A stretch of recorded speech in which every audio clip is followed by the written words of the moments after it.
Quando nós falamos em Estados Unidos da América, é fato que uma série de coisas vem à mente. Coisas como cinema, moda, cultura pop, fast food, música, esportes. E claro que vem à cabeça também aspectos como poder militar, poder econômico e também poder tecnológico. Afinal de contas, estamos falando das grandes universidades, do Vale do Silício e também do maior PIB do mundo, mais de 20 trilhões de dólares anuais. Falar ainda do aspecto urbano das grandes megalópolis como Boswash, Sansan, Shipits. É indiscutível a influência norte-americana em partes diversas do mundo.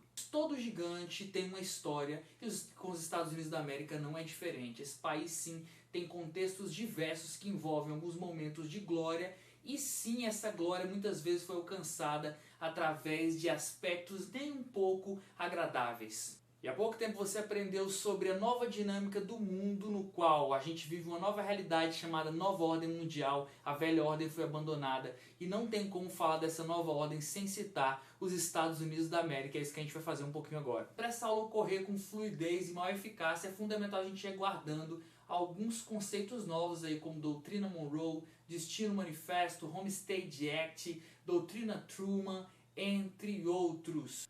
4 de julho de 1776 é a data da independência norte-americana. Bom, independência de quê? Vamos lembrar que a formação original se dava em 13 colônias de indivíduos, especialmente ingleses protestantes, que vieram da Europa para ocupar essa região da América, especialmente na parte leste. Pois é, essa área não tinha o seu valor e ocupação que se dá nos dias atuais. Até o século XVI possui inúmeros vazios demográficos e posteriormente os processos de ocupação foram se dando através de um modelo de colonização de povoamento. Não se deu esse modelo em toda parte do território norte-americano, mas em grande parte isso foi dando mais vigor e pujança e uma estrutura que reflete, inclusive, nos dias atuais. Você pode observar que os países da parte central e sul da América passaram pelo modelo de exploração. E claro, a parte norte ele também, no que diz respeito ao México, e a estrutura é bem diferente. Tá bom? Mas o ponto central então que eram 13 colônias e essas colônias pedem independência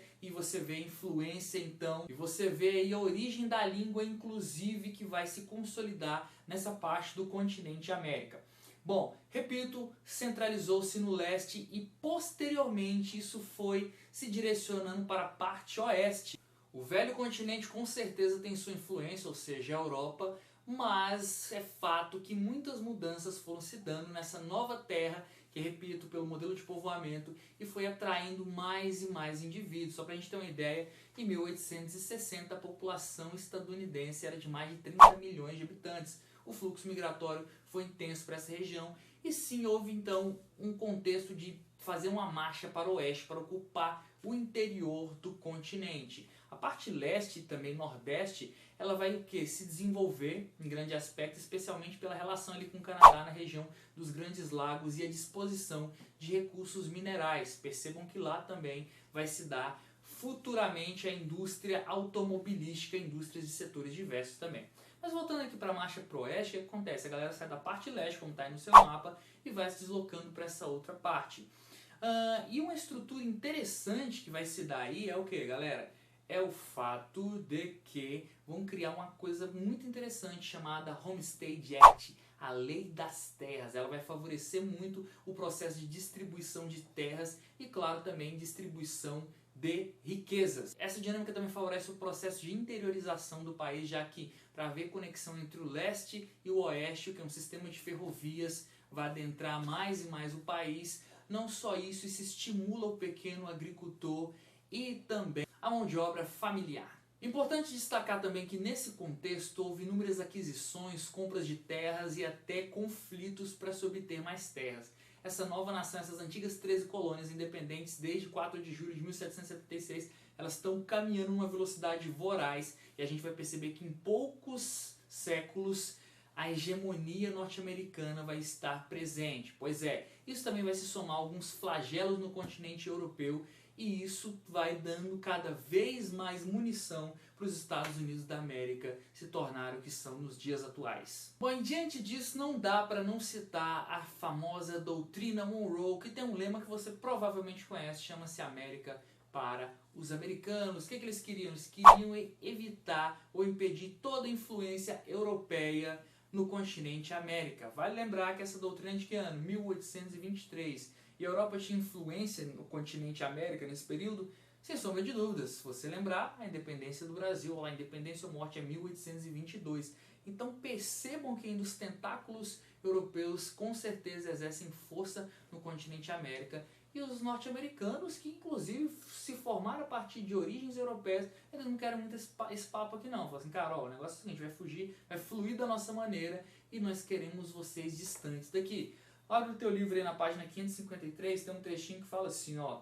A América para os americanos. Como toda mensagem velada, há um quê de indefinição na frase. Seria a doutrina um aviso para que se respeitasse a autonomia dos recém-independentes países americanos ou um aviso subliminar das intenções intervencionistas do ascendente país? É claro que os Estados Unidos queriam também falar assim, ó, não influenciem aqui, nós estamos defendendo os americanos, mas a gente também quer aumentar a nossa área de influência, a gente quer fazer a orquestra funcionar de acordo com a nossa dinâmica, com as nossas intenções. Essa doutrina se soma a outro aspecto muito forte, que lembra que eu comentei no início da aula sobre a influência, sobre os recém-chegados, né, de língua inglesa, protestantes? Então, eles se valiam de uma coisa chamada destino manifesto. Eles entendiam que eles eram os povos designados por um aspecto divino, por Deus, para ocupar aquelas regiões, para poder levar civilidade, para levar progresso, levar mudança.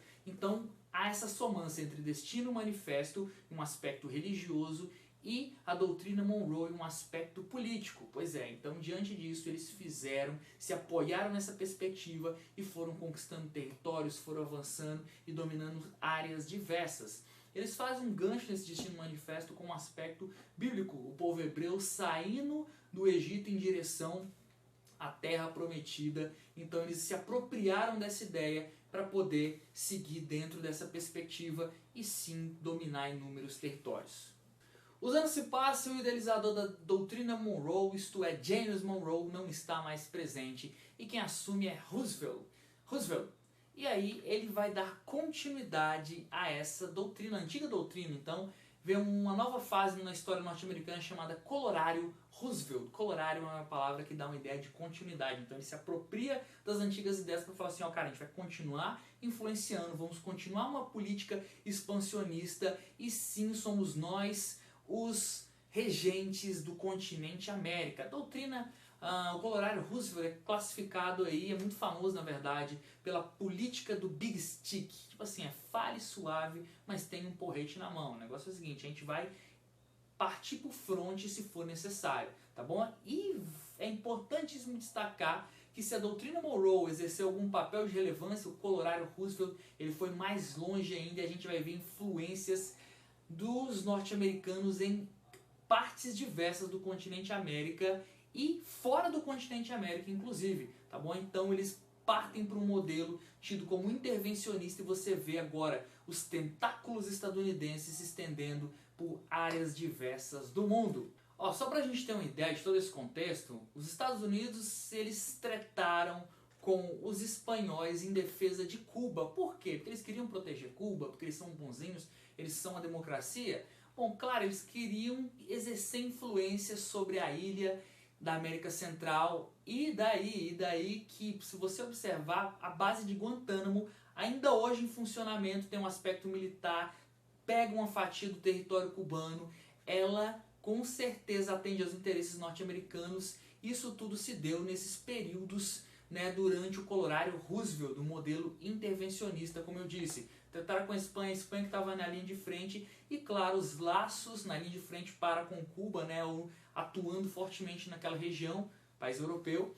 E aí, importante lembrar que essa dinâmica só vai acabar em 1959 com La Revolución Cubana, beleza? Fidel Castro, Ernesto Che Guevara, esses vínculos vão terminar de uma maneira bem dramática, inclusive com um embargo econômico imposto pelos norte-americanos aos cubanos nos anos 60, já no contexto da Guerra Fria, mas ainda não, a gente ainda está em outro cenário, beleza? Esse foi um dos primeiros aspectos. Outro que é importante destacar é a questão do Canal do Panamá. O Canal do Panamá é uma região estratégica fantástica, antes da sua existência se cogitava, porque se percebia que se esse canal fosse feito, você poderia conectar o Atlântico com o Pacífico. Então você teria tipo um mega atalho, né? Você tipo, fazer uma brechinha no seu muro ali para pegar um caminho para sua casa muito mais próximo. Nesse caso, as rotas comerciais. E, inicialmente, quem estava na linha de frente desse projeto eram os franceses. Não deu certo com os franceses. Os norte-americanos assumem a linha de frente desse projeto através de como? Através de como? Através de quê? Ou como? Através de ações de persuasão, de manipulação.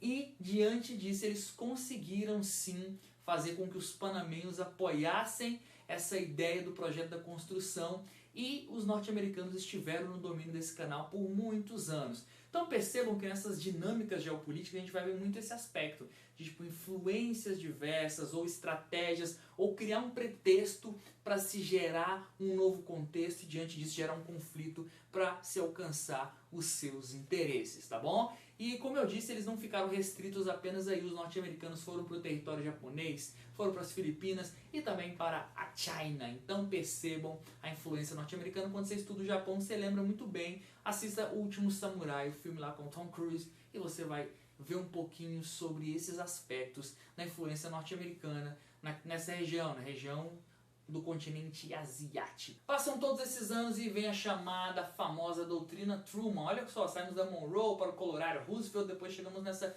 Truman aí, que nada mais é que o contexto de Guerra Fria, onde Henry Truman ele quer impedir o avanço dos socialistas. Fala, cara, essa galera não vai fluir, não vai acontecer. E aí já tem a ver com o aspecto da nossa aula anterior, onde nós falamos sobre o mundo bipolar. Mas só um parênteses rápido sobre tudo isso, é que diante desse contexto haverão sim movimentações norte-americanas em caráteres diversos e inclusive a fatídica, a famosa derrota na Guerra do Vietnã, né? Um fato que entra para a história norte-americana, afinal de contas eles estavam muito acostumados a ganhar a um processo de avanço monstruoso que, como eu disse, refletiu e reflete até os dias atuais. Pois é, a gente falou na aula antiga sobre o mundo bipolar e agora a gente entra falando sobre os Estados Unidos e termina de novo falando sobre esse aspecto, porque a doutrina Truman ela tem vigor, ela tem êxito desde a criação da OTAN, o plano Marshall que influencia os países europeus, e diante disso os Estados Unidos se tornaram o que são, principalmente, né, foi uma soma de elementos, mas a vitória pós-Guerra Fria, ela com certeza ela vai colocar uma bandeira de vencedor no seu modelo econômico, na sua estrutura de funcionamento, enfim, alguns dos aspectos que apontam a maior economia do mundo e também uma potência hegemônica, ou que divide a hegemonia nos campos político, militar e também econômico. Então é isso aí, espero que tenha feito muito sentido pra gente. Valeu!